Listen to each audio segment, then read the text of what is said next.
భయానక సంఘటనలు జరిగినవి నిజమా లేక మనోవిభ్రాంత్యా? ఈ లోకంలో అన్నిటికీ రెండు పార్శ్వాలుంటాయి. ఆడ మగ, ఆకాశం భూమి, రాత్రి పగలు, ఇలా ఎన్నో చెప్పుకుంటూ పోవచ్చు. ఇదే విధంగా విజ్ఞానం, తెలివితేటల్లాంటి విషయాలకి అందని ఒక విషయం ఉంది. అదే మాంత్రికం.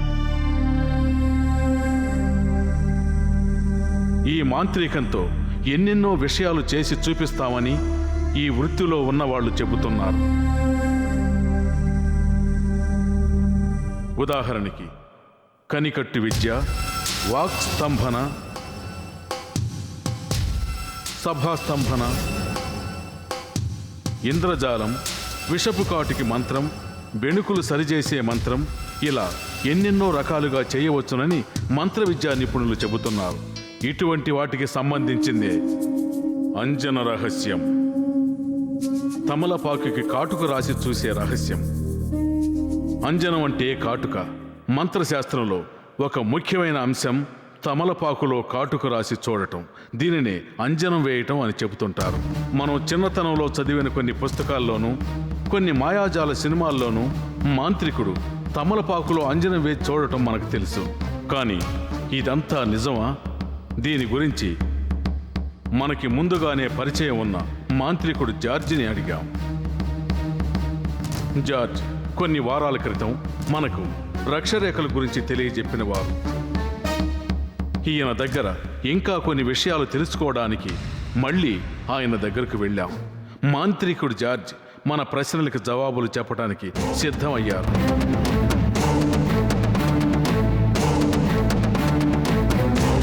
పోగొట్టుకున్న వస్తువు గురించో లేదా కనిపించకుండా పోయిన వ్యక్తి గురించో తమలపాకు ద్వారా చూసి చెప్పగలరా? ఇలా తమలపాకు ద్వారా పోయిన వస్తువును కనిపెట్టడాన్ని అంజనం వేయటం అంటారు. ఈ అంజనం అనేది కొన్ని మూలికలతో చేస్తారు. కొన్ని మూలికలు, కాటుకున్న మూలికలతో చేసి అంజన దేవత, అంజనాదేవి, ఆంజనేయుడు, గణపతి వీళ్ళ ముందు పెట్టి ఉచ్చారణ చేసి పూజ చేసి ఆ అంజనాన్ని తీసుకొని ఆ కాటుకుని తీసుకొని ఏ వస్తువో పర్టికులర్ ప్రేయర్ వాళ్ళని కనిపించిన వస్తువు కానీ మనిషి కానీ ఎవరైనా సరే వాళ్ళు ఇట్లా కనిపించట్లేదని చెప్తే కాటుకు తీసుకొని తమలపాకు రాశామంటే క్లియర్గా వాళ్ళ రూపం, వాళ్ళు ఎక్కడున్నారో అన్నీ క్లియర్గా తెలుస్తాయి. సాధారణంగా రెండు విషయాల గురించి తమలపాకులో కాటుకు రాసి చూస్తున్నారు. ఒకటి, దొంగిలించబడిన వస్తువు ప్రస్తుతం ఎక్కడుందో తెలుసుకోవడానికి. రెండవది, తప్పిపోయిన వ్యక్తులు ఎక్కడున్నారో తెలుసుకోవడానికి.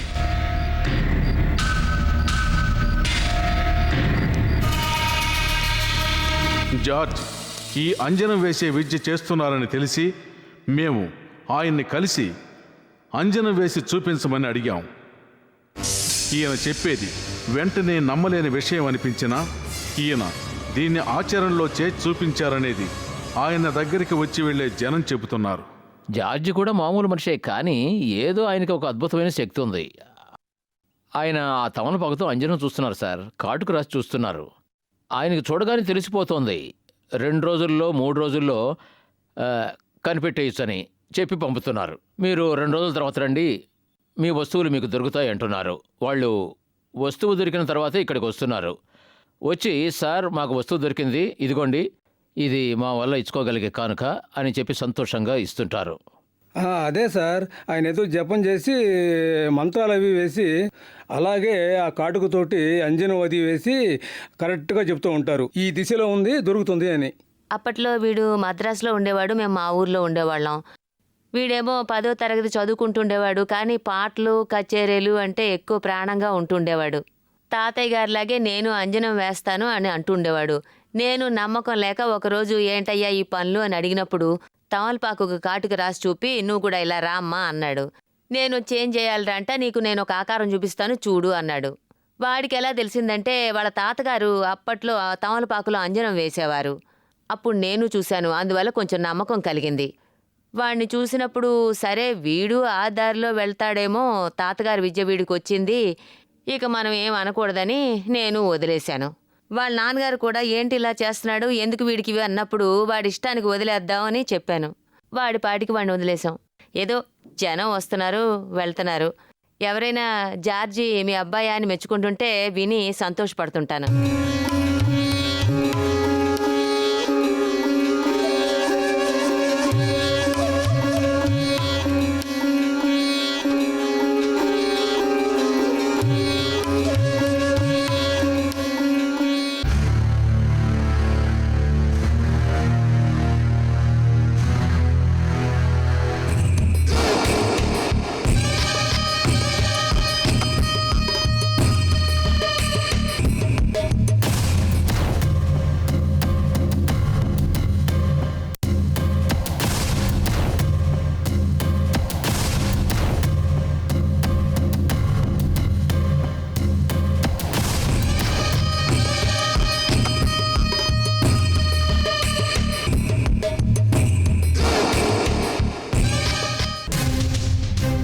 అంజన రహస్యం.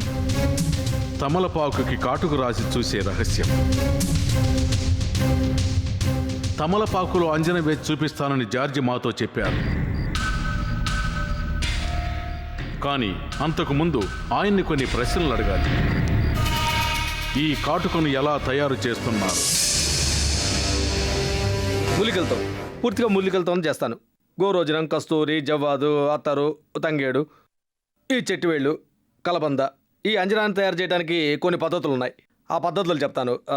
ఆ పద్ధతులు ఏంటంటే, ఆముదం తీసుకుందాం. అంజనానికి ఉపయోగించవచ్చు, దీపానికి ఉపయోగించవచ్చు. జిల్లేడు చెట్టు వేరు, ఈశ్వర మూలిక, నన్నారి, బ్రహ్మదండి. బ్రహ్మదండిలో ఉండే రహస్యం ఏంటంటే, ఇందులో ఒక విశేషం ఉంది. ఆ మొక్కని గనక మనం కట్ చేసామంటే ఆ మొక్కకి పూసే పువ్వు పసుపు రంగులో ఉంటుంది. అది కట్ చేసామంటే వచ్చే పాలు కూడా పసుపు రంగులోనే ఉంటాయి. ఆ పాలతో చేసామంటే అంజనం క్లియర్గా ఉంటుంది. అలాగే అంజనంలోని రకాలు ఏంటంటే, దూరంజనం, పాతాళ అంజనం, అష్టదిక్కులు చూడగలిగే అంజనాలు. ఇలా అంజనాల్లో ఎన్నో రకాల అంజనాలు ఉన్నాయన్నమాట. ఈ అంజనం ద్వారా మనిషి కానీ వస్తువు కానీ ఎంత దూరంలో ఉన్నా సరే వెంటనే కనిపెట్టేయచ్చు. ఏ ఏ రకాల కాటుకల్ని ఉపయోగిస్తున్నారు? వశీకరణ కాటుక, మోహన కాటుక, స్తంభన కాటుక, ఆకర్షణ కాటుక. ఈ మిగతా 2 వేరే వాటికి ఉపయోగిస్తారులేండి. కానీ ఈ 6 మాత్రం ఎంతో ఇంపార్టెంట్ అయినవి. ప్రజలకి ఎంతో మంచి చేయగలం. ఇంకేంటంటే, మోహన కాటుకతో ఎవరినైనా మోహన్ చేయొచ్చు. వశీకరణ కాటుకతో వశీకరణ చేసుకోవచ్చు. ఆకర్షణ అనేది అందరినీ ఆకర్షించేది. అది ఎలాగంటే, ఆ కాటుకు తీసుకొని ఒక మనిషి మనకు అవసరం, అతన్ని మన దగ్గరికి రప్పించాలి ఎలాగైనా సరే అని అనుకుంటే అది రాసి రప్పించవచ్చు. తప్పకుండా వస్తారు. స్తంభనం అనేది దెయ్యం, భూతం. ఇవి ఏమన్నా స్తంభన చేయాలంటే ఆ కాటుకతో మనం వాటిని తప్పకుండా స్తంభన చేయొచ్చు. ఈ కాటుకలో కనిపించే విషయాలు అందరూ చూడగలుగుతారా? చూడగలరు. అది కూడా ఎలాగంటే, ఏకాగ్రతతో చూడాలి. మనసు చంచలంగా చూస్తే కొన్ని విషయాలు తెలియవు.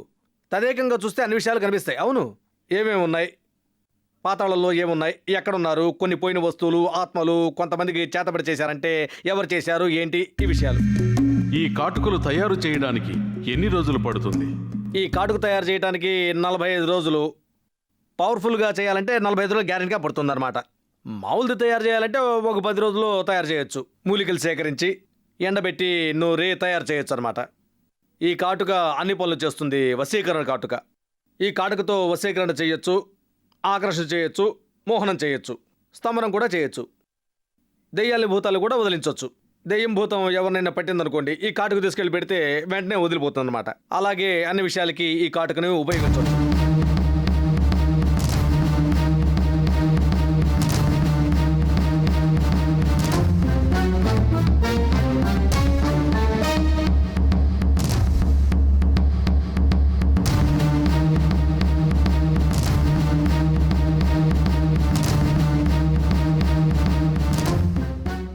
ఇది అంజన కాటుక అనమాట. సరేనా? దీంతోనే అంజన వేస్తాం అనమాట.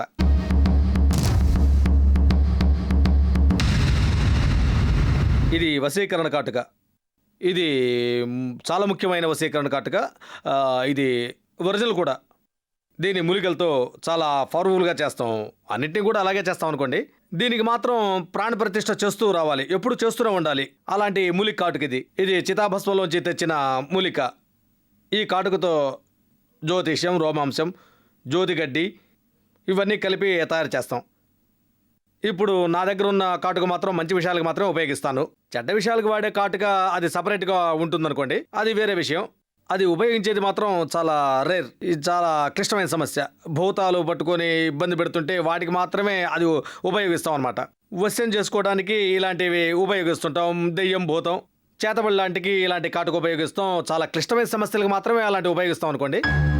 ఈయన చెప్పే సమాధానాలు ఆశ్చర్యంగానే ఉన్నా ఇది ఎలా సాధ్యమనే ప్రశ్న మాలో మెదులుతూనే ఉంది. అయినవరం పక్కనే ఉన్న నమ్మాళ్ళవారిపేటలో నేనుంటున్నాను. 13 సవర్ల నగల్ని నా కూతురు పెళ్లి కోసం కొని ఇంట్లో ఉంచాను. 3 నెలల క్రితం కారైక్కుడికి పక్కనే ఉన్నటువంటి దేవకోటయ్యకి కుటుంబంతో వెళ్ళాను. తాళం బద్దలు కొట్టి ఆ 13 పౌన్ల నగల్ని, నేను దాచుంచిన 3,700 రూపాయల డబ్బు ఎవరు తీసుకెళ్ళిపోయారో నాకు తెలియలేదు. పెళ్లికి నేను అన్ని ఏర్పాట్లు చేసేసుకున్నాను. డబ్బు కనిపించక, నగలు కనిపించక బాధతో కృంగిపోయాను. పెళ్ళి ఆగిపోయింది. ఆ తర్వాత ఆ నగలు ఎలా దొరుకుతాయా అని నేను బాధతో ఎన్నో చోట్ల ఆ డబ్బు ఎలా పోయింది, నగలు ఎలా పోయాయి అని నేను, నా భార్య, మా పిల్లలు ఏడ్చి గగ్గోలు పెడుతూ వెతికినా దొరకలేదు. అంజనం వేసి చూసినట్టయితే ఆయన కనిపెట్టి చెబుతారు అని చెప్పినప్పుడు, ఇంతకాలం ఎంతెంతో ప్రయత్నం చేశాం, ఎంతో ఖర్చు పెట్టాం కదా అని ఆలోచించి జార్జి దగ్గరికి వెళ్ళాను. నా నగలు పోయాయి, నా కూతురి పెళ్ళి ఆగిపోయింది, ఎలాగైనా మీరే కాపాడాలన్నాను. అప్పుడు ఆయన డబ్బులేమీ తీసుకోలేదు. మీరు వెళ్ళి రేపు రండి అని చెప్పారు. అలాగేనని నేను, నా భార్య వెళ్ళిపోయాం. వెళ్ళి మర్నాడు వచ్చాం. అంజనం కాటుగా అని చెప్పారు. అదేంటో నాకు తెలియదండి, నేను ఎప్పుడు చూడలేదు. సరిగ్గా ఆయన 1 అవర్ కూర్చున్నారండి. 1 అవర్ అవగానే ఆయన కరెక్ట్గా చెప్పేశారు, చూడండి మీ డబ్బు ఎక్కడికి పోలేదండి, మీ ఇంటి నుంచి 3 ఏళ్ల తర్వాత వాళ్ళు ఆ నగలు కాజేశారని చెప్పారు. దాన్ని బట్టి పోలీస్ స్టేషన్కి వెళ్ళి నేను కంప్లైంట్ ఇచ్చాను. కంప్లైంట్ ఇవ్వగానే ఆ ఇంటికి పోలీసులు వెళ్ళి ఎంక్వైరీ చేశారు. ఆ విచారణలో నిజం ఒప్పుకున్నారు. ఇదిగో మా కళ్ళ ముందే దీపం వెలిగించి తమలపాకులో విశేష కాటుకను రాసి కొన్ని ప్రశ్నలు అడిగి దానికి సంబంధించిన దృశ్యాల్ని చూద్దామని చెప్పారు. మీరు కూడా చూడండి. విరామం తరువాత అంజన రహస్యం, తమలపాకుకి కాటుకు రాసి చూసే రహస్యం.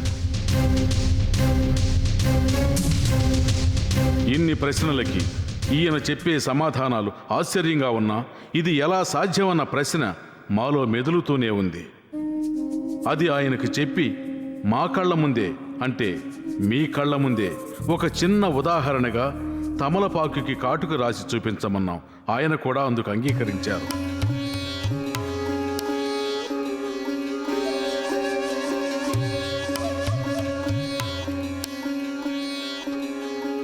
ఇదిగో జార్జి చెప్పినట్టు మా ముందు ఒక దీపం వెలిగించి ఎలా చేయాలో వివరించడం మొదలుపెట్టారు. ఆ వివరణ ప్రకారం తమలపాకుని దీపపు కాంతిలో మాత్రమే చూడాలని చెప్పారు.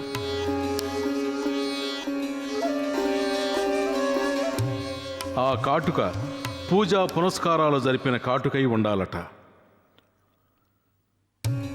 సహజంగా ఆ కాలంలో పిల్లల్ని పిలిచి తమలపాకులో కనిపించే దృశ్యాల్ని చూడమనేవారు. అందుకు కారణం పిల్లలు అన్యం పుణ్యం ఎరుగని వాళ్ళు కావడం వల్లనే.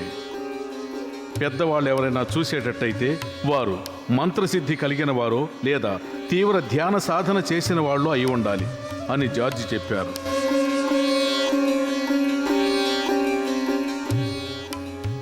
ఇదిగో ఇక్కడ కరెక్ట్గా క్లియర్గా ఉంది చూడండి. ఇప్పుడు కొన్ని ఆకారాలు నూతి పక్కనే కనిపిస్తున్నాయి.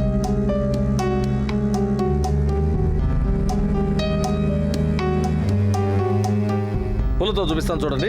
అలాగే ఇదిగో ఇది పిల్లదయ్యం, ఇది శ్మశానం, ఇది పాడుపడిన నొయ్యి అన్నమాట.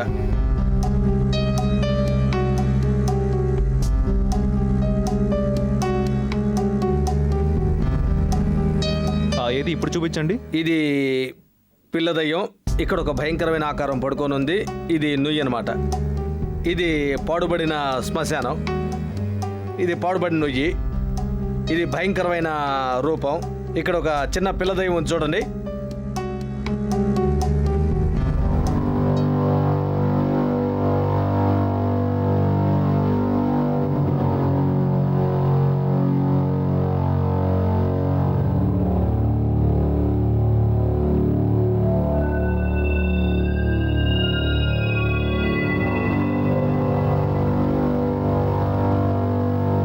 అంజనంలో చూడటం తప్ప తప్పిపోయిన వాళ్ళని కనిపెట్టడానికి వేరే మార్గం ఉందా అని జార్జిని అడిగాం. మనోశక్తి ఉంటే కాడుకుతో పనే లేదు. జానంలో కూర్చున్నామంటే క్లియర్గా ఎక్కడున్నారో ఏం చేస్తున్నారో ఆ విషయాన్ని కనిపెట్టచ్చు. అదేవిధంగా అష్టదిక్కులకి ఒక్కొక్క దిక్కుకి ఒక్కో దేవత నుంచి పూజ చేయొచ్చు. ఆయా దిక్కులు దేవతలు పూజించేటప్పుడు మనం వచ్చిన వాళ్ళ ఆ సమస్య ఏమిటో ఆ రోజే చెప్పడం కుదరదు. మర్నాడు రమ్మని చెప్పి రాత్రి పడుకుంటే నిద్రలో మనకు కలలో క్లియర్గా ఆ విషయం తెలుస్తుందన్నమాట. అప్పుడు ఆ విషయం చెప్పచ్చు. మనం కనిపించకుండా పోయే విషయాలు ఏంటంటే వస్తువు కన్నా మనుషులే చాలామంది కనిపించకుండా పోతూ ఉంటారనమాట. మతి లేకుండా అట్లాంటి వాళ్ళని ఎంతోమందిని నేను కనిపెట్టి చూపించాను. సుబ్రహ్మణ్యం అనే ఒక అతను వచ్చి నాతో ఒక విషయం చెప్పాడండి. ఇలా మా అబ్బాయి కనపట్లేదు, ఏం చేయాలో అర్థం కావట్లేదని. సరే ఏం చేద్దాం, ఒక పోలీస్ కంప్లైంట్ ఇద్దామా, లేకపోతే మనకి తెలిసిన రాజకీయ నాయకులు ఉన్నారు వాళ్ళకి ఏమైనా చెప్దామా, వాళ్ళకి చెప్తే కొంచెం ఈజీగా పని అవుతుంది అనుకున్నాము. తర్వాత వాళ్ళ అమ్మ నాన్న వచ్చారు. ఇలా మా అబ్బాయి కనపట్లేదని చెప్పారు. ఎప్పుడు కనిపెడతారన్నారు. వెంటనే రేపు రాత్రికల్లా మీ ఇంటికి వస్తాడని చెప్పారు. అలానే వాళ్ళతో చెప్పారు. ఎవరు? మా అన్నయ్య. రేపు నైట్ కల్లా మీ ఇంటికి వస్తాడని చెప్పారు. ఇప్పుడు ఎక్కడున్నాడని వాళ్ళు అడిగితే ఇప్పుడు చెప్పడం కుదరదు, రేపు నైట్ కల్లా మీ ఇంటికి వచ్చేస్తాడని చెప్పారు. మీ అబ్బాయి ప్రాణాలకేం ప్రమాదం లేదు కాబట్టి మీరు భయపడాల్సిన పనేం లేదు, మీరు ధైర్యంగా ఇంటికి వెళ్ళండి అని చెప్పారు. ఫీజు ఎంత అని అడిగారు. ఒక్క పైసా కూడా వద్దు, మీ అబ్బాయి వచ్చిన తర్వాత వచ్చి నన్ను కలవండి అని చెప్పారు. మర్నాడు రాలేదు. ఆ తర్వాత రోజు అబ్బాయి ఇంటికి వచ్చాడు. అన్నయ్య చెప్పిన రోజుకి ఒక్కరోజు ఆలస్యంగా అబ్బాయి ఇల్లు చేరుకున్నాడు. వాళ్ళందరూ గురుజీ అంటూ అన్నయ్య కాళ్ళ మీద వచ్చి పడ్డారు. ఇంకో విషయం ఏంటంటే ఏది ఎలా ఉన్నా పర్టికులర్గా పేరు మాత్రం ఉందంటే ఆనవాళ్లే అవసరం లేదు. తల్లి పేరు తెలుసుకోవాలి. ఏమైనా తల్లి గడుపులోంచే బిడ్డ పుట్టేది. అందుకని తల్లి పేరు తెలుసుకుంటే పేగుబంధం అని చెబుతారు కదా, దాని ద్వారా ఆ మనిషిని తీసుకురావచ్చు. 100కి కొంతమంది 5% దొరకకుండా పోవచ్చు. అది కొద్ది రోజుల లోపల. 10 సంవత్సరాల క్రితం తప్పిపోతే ఇప్పుడు వచ్చి అతన్ని కనిపెట్టండి అంటే అది చాలా కష్టమైన పని, దొరకడం అనమాట. అది ఒక టైం 6 నెలలు లేక 1 నెల లేదా 10 రోజుల లోపల ఏదైనా దొంగతనం జరిగినా కూడా కనిపెట్టవచ్చు అనమాట. రోజులు పెరిగే కొద్దీ వస్తువు చేతులు మారుతూ ఉంటుంది. ప్రమాదకరమైన విషయాలు, ముఖ్యమైన విషయాలు, చేతబడి ఇలాంటివి ఎవరు చేశారు, ఎక్కడ చేశారు, ఎప్పుడు చేశారు, ఎలా విరుగుడు అవుతుంది అనేది ఈ అంజనా ద్వారా మనం కష్టపడి కనిపెట్టచ్చు. దానికోసం వాళ్ళు రిస్క్ తీసుకోవాల్సిన అవసరం లేదు. కరెక్ట్గా చూస్తే తెలుస్తుంది. ఒక వస్తువుని జాగ్రత్తగా పరిశీలించామంటే అది తెలుస్తుంది, లేకపోతే మనం చూడలేదంటే అది తెలియదు అనమాట. ఏకాగ్రతతో చూసామంటే ఆ విషయం ఏంటి, ఏం వస్తుంది అనేది వాళ్ళకే తెలుస్తుంది. ఆనవాళ్ళు చెప్పారంటే వాళ్ళు ఎక్కడున్నారో నేను కనిపెడతాను, లేకపోతే కొంతమంది స్టిల్స్ తీసుకొచ్చి చూపిస్తారు. కొంతమంది అయితే వస్తువును దొంగిలించిన వాళ్ళని వెంటబెట్టుకు తీసుకొచ్చి అయ్యా మా వస్తువు పోయింది కనిపెట్టండి అంటే నేను వాళ్ళని పంపించి నేను చేయాల్సింది చేస్తాను. ప్రజలందరికీ ఈ కాటుక ద్వారా ఎన్నో మంచి పనులు చేయొచ్చు.